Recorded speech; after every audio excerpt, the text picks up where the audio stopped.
Good afternoon and welcome to the Danny Britt Show. I'm Kevin Thomas. You see Coach Danny Britt, the head coach of the Benedictine Cadets, alongside us here as we get ready for fall practice. Well, it's 100 degrees outside. I don't know if it's really fall practice anymore. And then the season will be upon us. So, what does Coach Danny Britt do in the off season that never ends? I know. What's the last couple of weeks been like for you?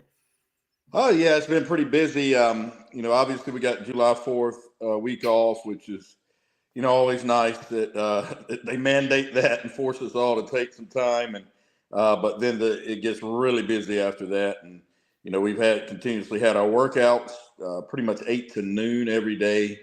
Now that's broken up between positions and age groups and all of that, but 8 to noon every day, and the kids have done an incredible job of working with that. And then we went to Hoover, Alabama for a 7-on-7 tournament last weekend, and came right back. Went back to work this week, and I actually gave them the day off today. Kind of the final workout of the summer, and I just they've done a really good job. I probably did it more for the coaches, to take a little bit longer weekend and spend with their family before this really kicks up. Hey, Coach, let's talk about the advent of 7-on-7. What does that do for you? I know the critics of 7-on-7 will say, yeah, there's no tackling. You see kids all the times on these videos like, well, that's not a route you would actually run in a game to get open and catch a ball. But what do you use those opportunities for your football team?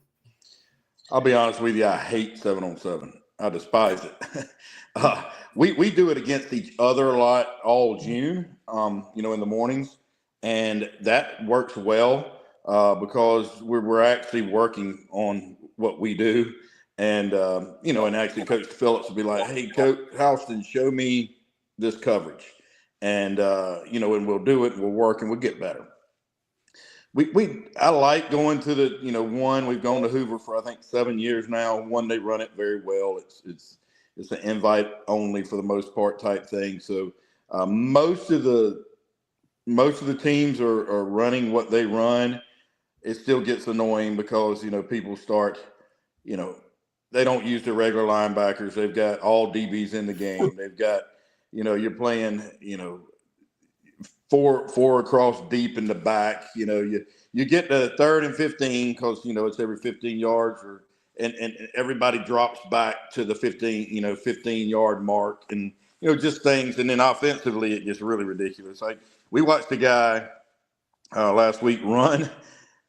He drug all the way across the field and then went up the opposite hash to the numbers. And, so the linebacker's trying to pick that up. There's nobody else. It took 5 seconds, which hopefully, LaDamian or Cam have gotten there at that point. And then, of course, they throw it, they lob it to him. Anyway, it's just a little bit ridiculous. But it does help with defensive reps and just getting reps offensively, just getting out there throwing. I'll tell you what, it was good for us. We went and took the top 2 of the skill guys, and, we finished that morning on Friday morning, and then we went bowling and, played arcade games, and they just had a blast together. So it was good bonding stuff. And Coach, again, I know you guys stay busy. How do you manage the workout schedules? As you said, rotating everybody through. There's 80 guys that all want to get bigger, faster, stronger, and only so much time you've allotted for them to be there. How do you kind of manage the bodies moving through the workout facility? Yeah, it is. We've gotten pretty good at it, and I have a lot of guys helping me do that.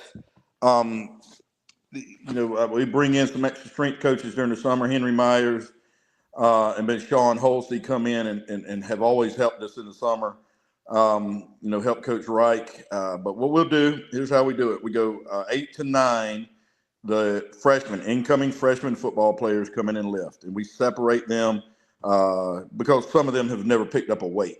So, really so they can teach them and direct them and they get to bond a little bit. At 9 o'clock, the bigs to come in, they'll come in and work out 9 to 10. Those freshmen 9 to 9:30 will go out and condition with Coach Reich. 9:15 to at that same time 9:15 to 10.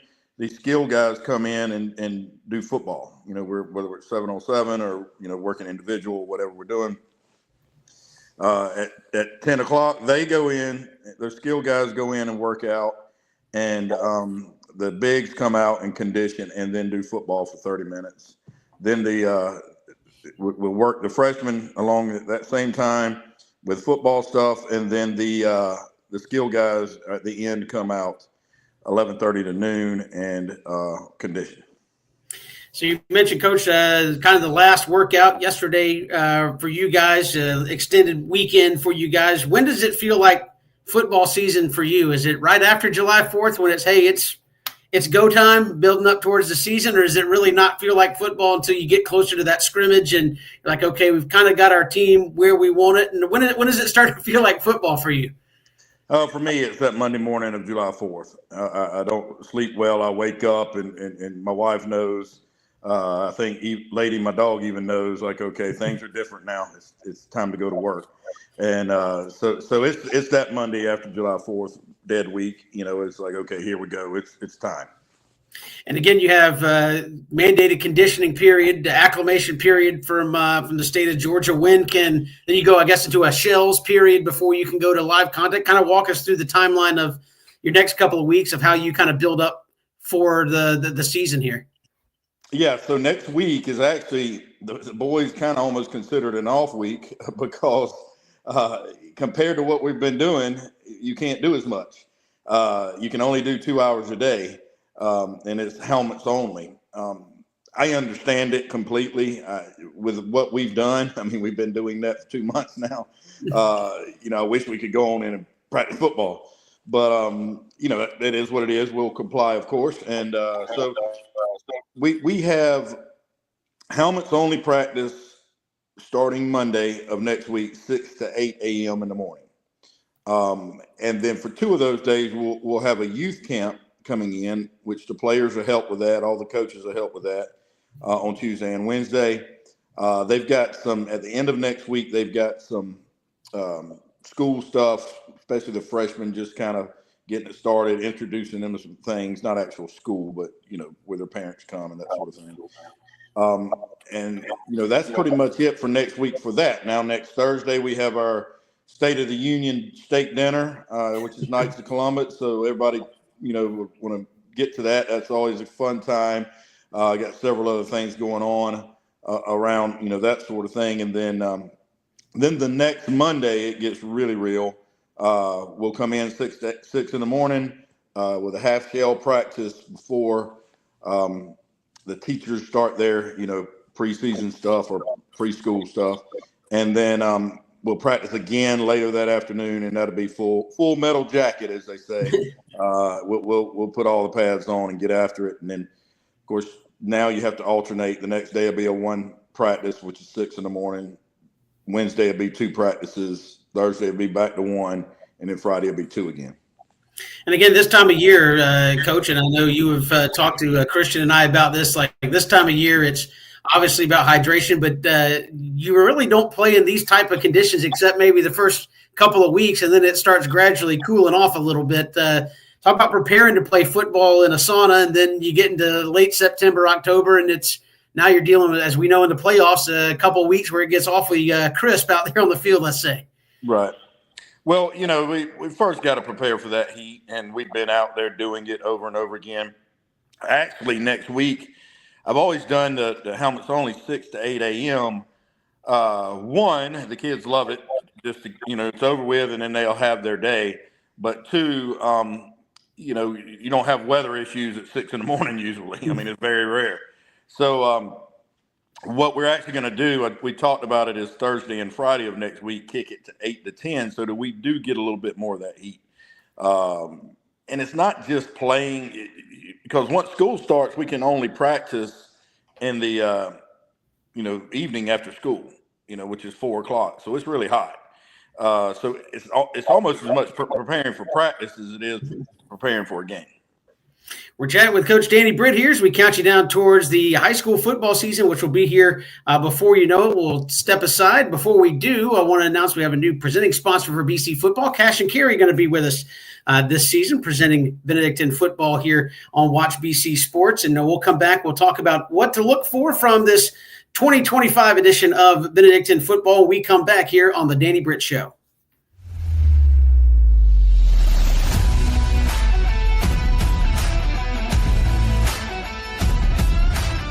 I'm Kenny Granger from Cash and Carry. We're a family-owned business right here in Savannah. We have sections of vehicles that really make it all simple. You'll get a printout of where the vehicle's at, the color of the vehicle. We really want them to be able to come in the yard and find out right where they need to be. The average savings would be at least 70, 80, could be even 90% compared to original manufactured parts. So you can come to a place like Cash and Carry and find the parts that you need at an extremely reasonable price. We'd love for you to come check us out. Plan your hunting getaway and escape to experience the beauty of Mossy Pond. Our diverse property right here in Pierce County allows you to enjoy various types of hunts, including plantation-style quail, hog, pheasant, and flooded timber-style duck hunts, all within 24 hours.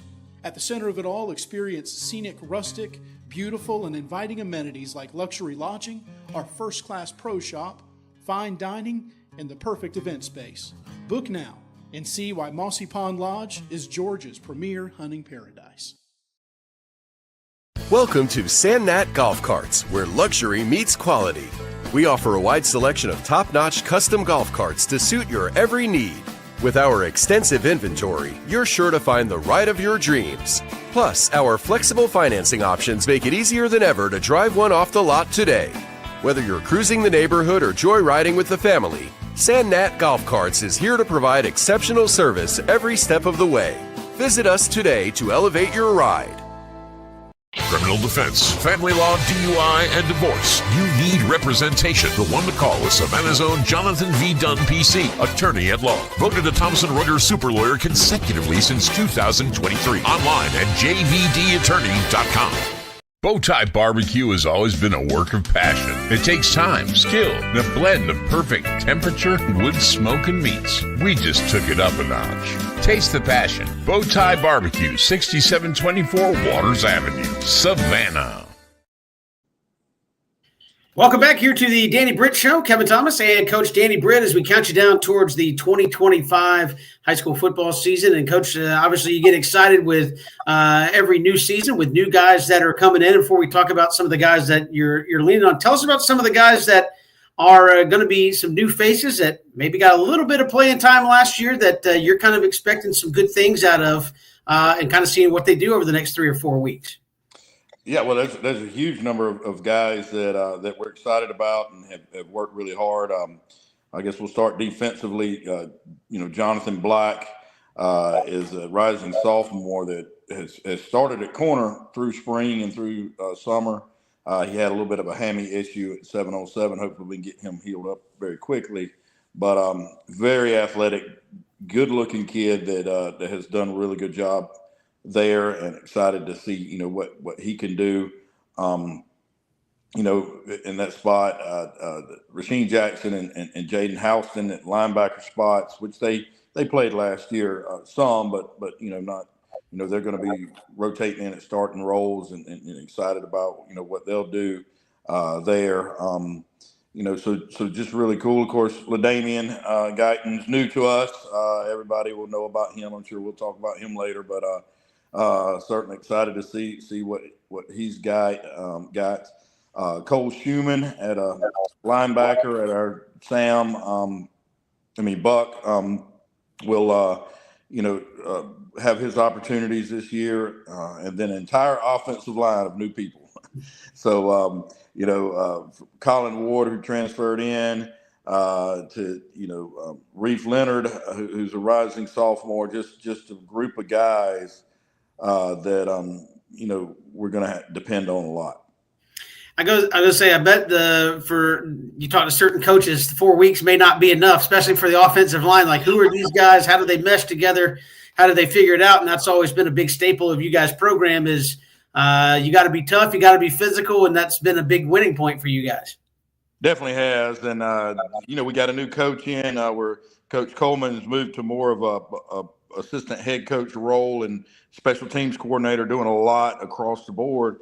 And Patrick Fogarty, who played at BC and played his senior year was my first year at Benedictine.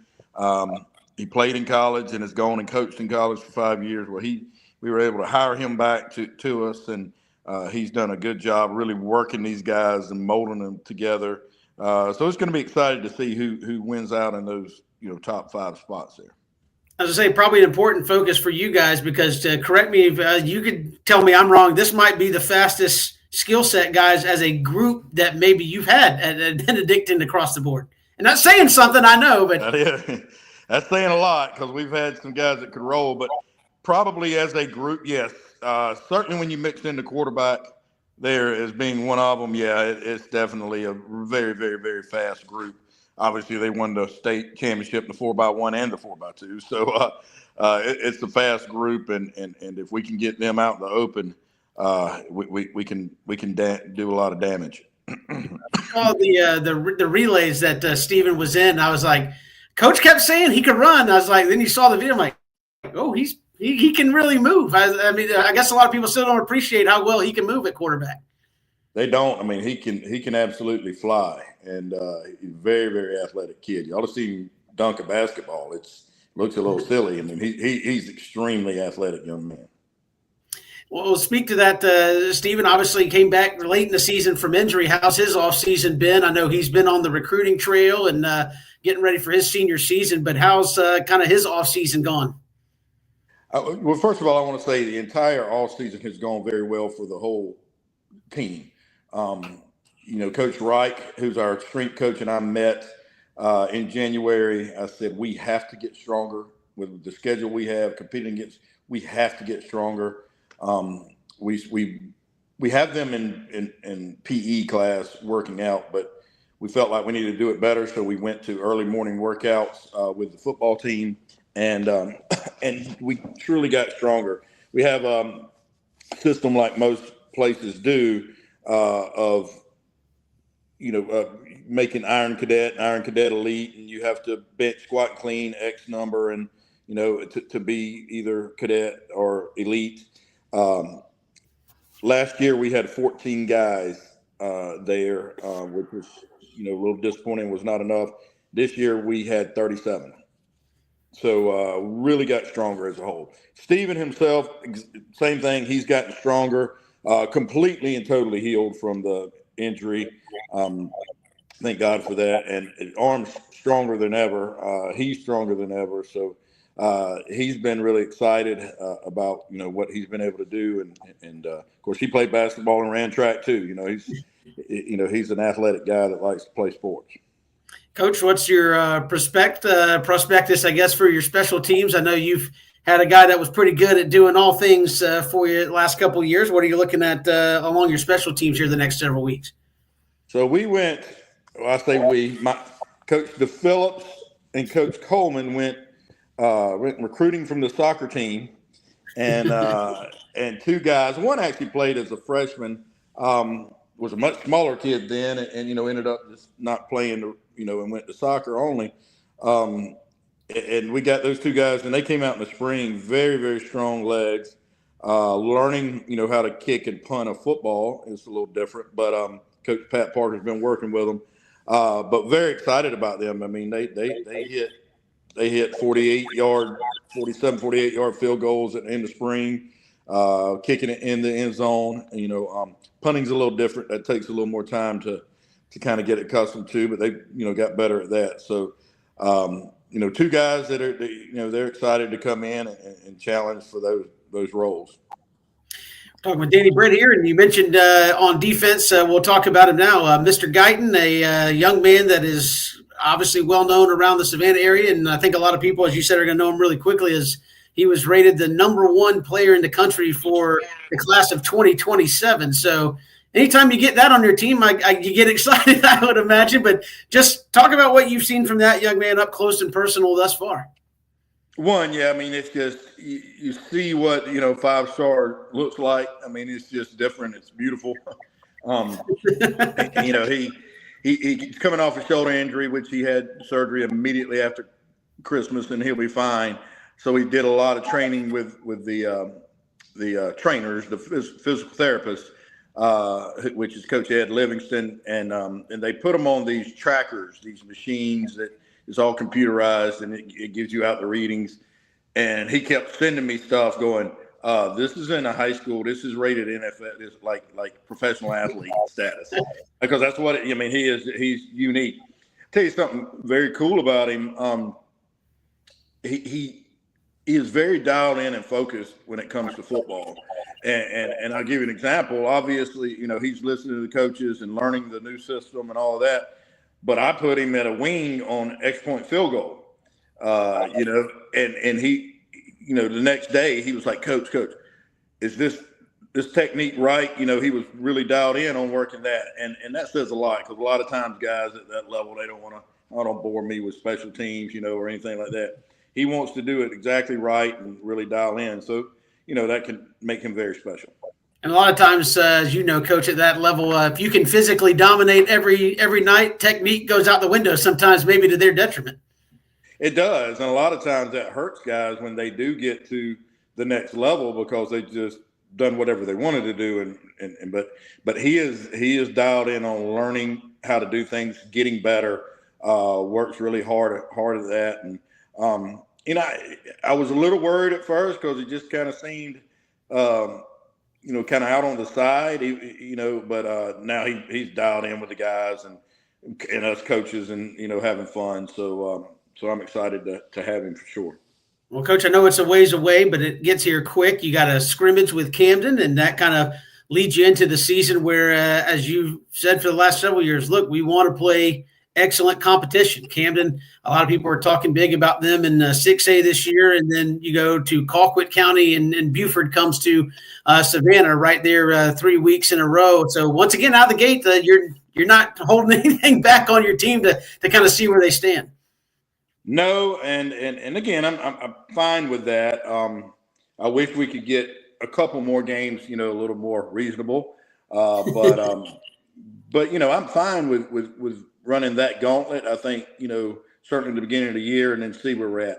Hopefully we can go have success. Hopefully we can go win a couple games. But the biggest thing is get better, stay healthy. Staying healthy is going to be the primary thing through that. And again, your region schedule, everybody knows it from a year ago. I mean, it's no Friday nights off if you want to compete and try to get into the playoffs out of that region. I think number 5 last year was a pretty good football team out of your region, didn't get to go. So, when it gets to there, you got to be prepared and lace them up every Friday night for sure. No doubt. I mean, the region is and that's what we ended up. We're going to play 9 games. I mean, the Camden's a scrimmage, obviously. And I told people, I think people are misunderstanding. I'm sure I could go somewhere in the country and find somebody to play in that game. What I'm saying is it's going to be a home game and a reasonable game, or I'm not playing, because we'll take the 2 weeks and get ready for that gauntlet of a region rather than going and getting beat up against somebody else. So it's hard. And again, if we can just stay healthy when we get there, then I feel really good about it. Coach, before we let you go, a lot of things happening in the offseason for your team. Of course, Stephen going to Texas Tech, Bubba Frazier going to Notre Dame. Talk about the fit and the decision that young man made to go to Notre Dame. Yeah, it was exciting. First of all, I never had a kid offered by Notre Dame before, and when he got offered months ago, I called him and was like, "Hey, man, I just FYI." He's like, "Oh, wow, it really, know that was the case." I said, "No."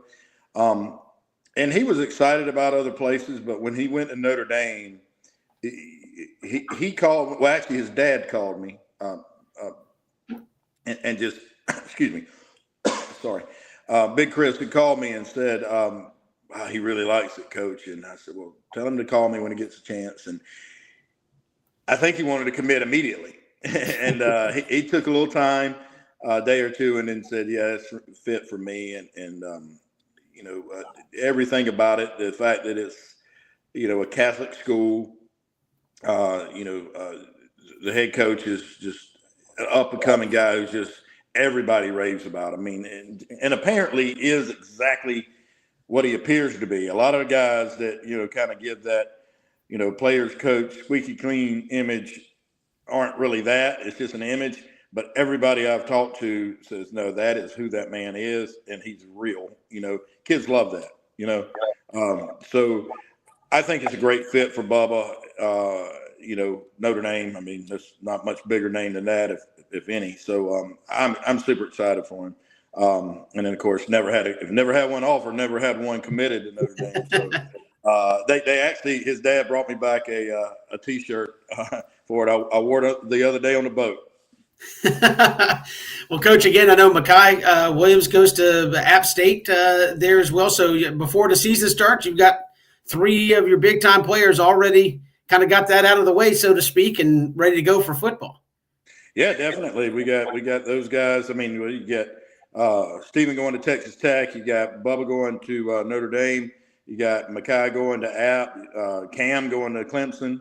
So a lot of good things, and those guys made their decision. They don't have to worry about anything now. Just play football.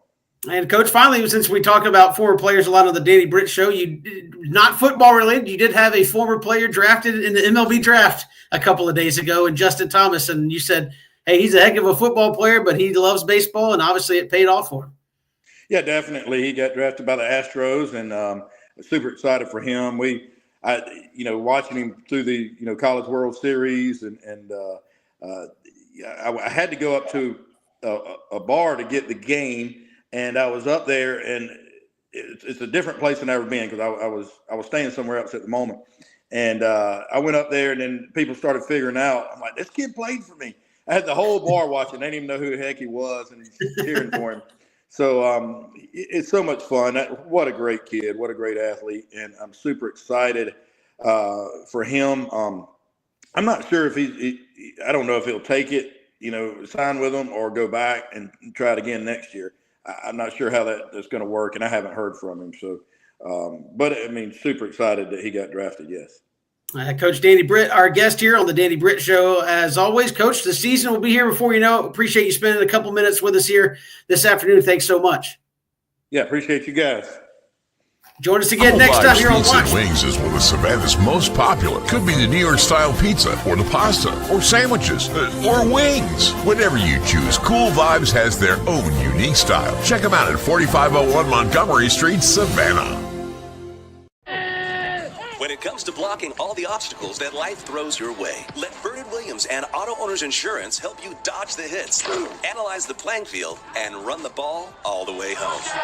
We shield you so you can have peace of mind when it comes to auto, home, life, or business insurance. As one of the oldest and most respected independent insurance agencies in the Southeast, we know what it means to stand behind the people we protect head on. Trust in the power of the Shield since 1934. For more information, go to thepoweroftheshield.com. BC Brothers Moving is Savannah's most trusted moving service. From residential to commercial to packing supplies, BC Brothers does it all. Let BC Brothers' energetic, trustworthy team wrap it, pack it, and move it for you. Check out BC Brothers online at bcbrothersmoving.com or give them a like on Facebook. Looking for authentic, traditional Southern cuisine for your next special event, reunion, wedding, or celebration in Savannah? For over 45 years, Barnes Restaurant is the most experienced, trusted caterer in all of Savannah. Rooms 50 to 5,000. No event too big or small. Barnes does it all. Online at barnesrestaurant.com.